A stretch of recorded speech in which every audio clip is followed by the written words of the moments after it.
Hello world, this is kind of a follow-up to my last video. This is also kind of a little bit of a review of Raw, but not really. I have more motivation to make content now than ever, so I may as well start pumping these out now that I finally have the time. Let's start with regarding last video, which was honestly one of my most dramatic videos that I've ever made. I've never made a video where my voice just died midway through recording and I didn't even realize it. So, Jey Uso. For the record, this is going to be the last time that I mention Jey Uso until WrestleMania, because I don't want people saying that Jey lives in my head rent-free. So this is my last little thing on Jey Uso. If there are more things to comment on, you can check my Twitter, I guess. So yeah, Jey came out to a massive pop. Oh, haha, he didn't get booed. I didn't expect him to get booed. I never once said that I expected Jey Uso to get booed in this situation. Jey's popularity is just too high for that. I never expected that, but there was still a lot of people mad, regardless of what you think. You think because he got cheered on television, that means that all of a sudden the internet opinions don't matter? Who are you to say that? We as wrestling fans are entitled to our opinions, regardless if the opinion is popular or not. I have seen multiple tweets from people over the course of a few years that would say, oh, I don't like Jey Uso, but when I go to events, I become the biggest yeet merchant.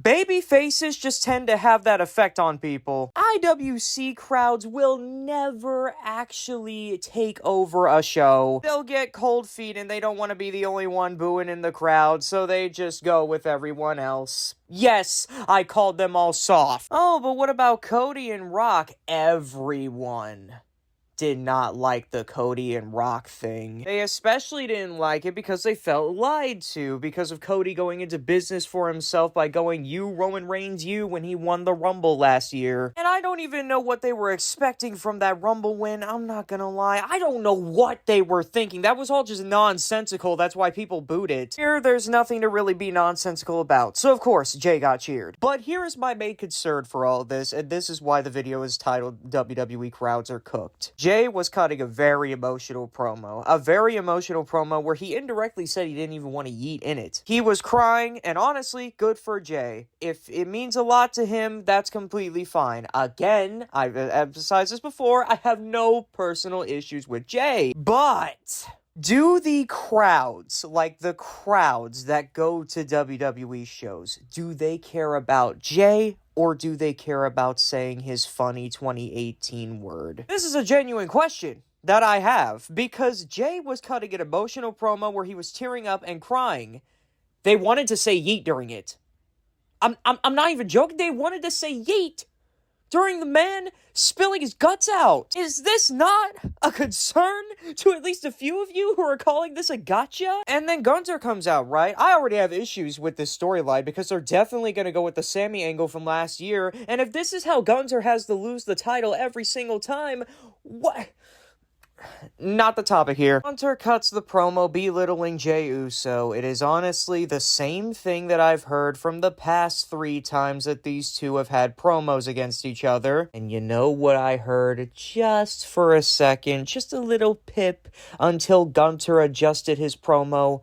What chance? Which is also my most contentious video on this channel because old people really love saying what, don't they? Don't make this claim that there are no casuals on YouTube, by the way. That entire comment section was filled with old people pissed at me that I don't like this shit. Some people may go on and on about how this whole Jey thing on Raw was a big gotcha. It's all the internet losers, right? Well, at the end of the day, the internet loser is still entitled to their opinion. As a little educator, when someone makes a claim, oh, nobody likes this person, they don't actually mean nobody. They don't literally mean nobody a lot of the time. I said last video, nobody likes Logan Paul, but there are some people who do like Logan Paul. They just get written off by most people because it's very dumb to like Logan Paul. And it may not be as dumb as furthest away from that when liking Jey Uso, but it's still their opinion. Respect that. And keep in mind that when people say nobody likes this or everyone like that, they don't actually mean that literally a lot of the time. But they do mean it when it comes to Charlotte Flair because, oh my god, the YouTube dislikes may not have reflected well with Jey Uso, but they reflected heavily with Charlotte Flair. They wanted her to come back as a babyface.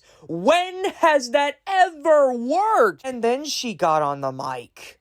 Oh my god, she got on the mic. Charlotte proceeded to cut one of the worst promos that I have heard this year, at least in WWE. And then Rhea came out, and they both tried to do the I respect you promo, but the crowd was not having it. They were actively turning against the angle. This was one of the most awkward segments I've ever seen this entire year, and honestly, the less I say about it, the better. Let's move on to Sami and Punk, where they put on a great match, right? The crowd was asleep for most of it.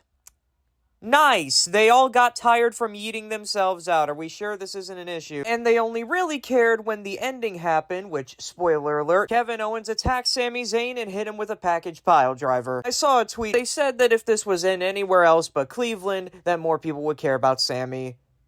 That's half true. Originally, what I wanted to make a video like this with this same title, I wanted to talk about a segment that happened between Sami and Kevin just before the Royal Rumble. Sami cuts an underdog promo about being, well, an underdog in the Royal Rumble, and the crowd barely even reacted to that, and this wasn't in Cleveland, this was in an entirely other city. Then Kevin and Sami have a special promo with each other, which ultimately led to this angle that was aired at the end of Raw. The crowd didn't really care that much about this Kevin and Sami promo, and that was in an entirely different city. With WWE, the general consensus these days is that some cities react better than others, and that's just horrible. Obviously, it can't be good in every single city, but a lot of the time, these crowds just don't act good. Between the what chants, the yeet chants, the barely caring for matches on the actual card, seriously, the women get no reaction, and it doesn't matter how they get built up. When they have their actual matches, there's just nothing there. What the hell, man? Io Sky and Liv Morgan, two top talents. Liv was just champion, and they didn't care about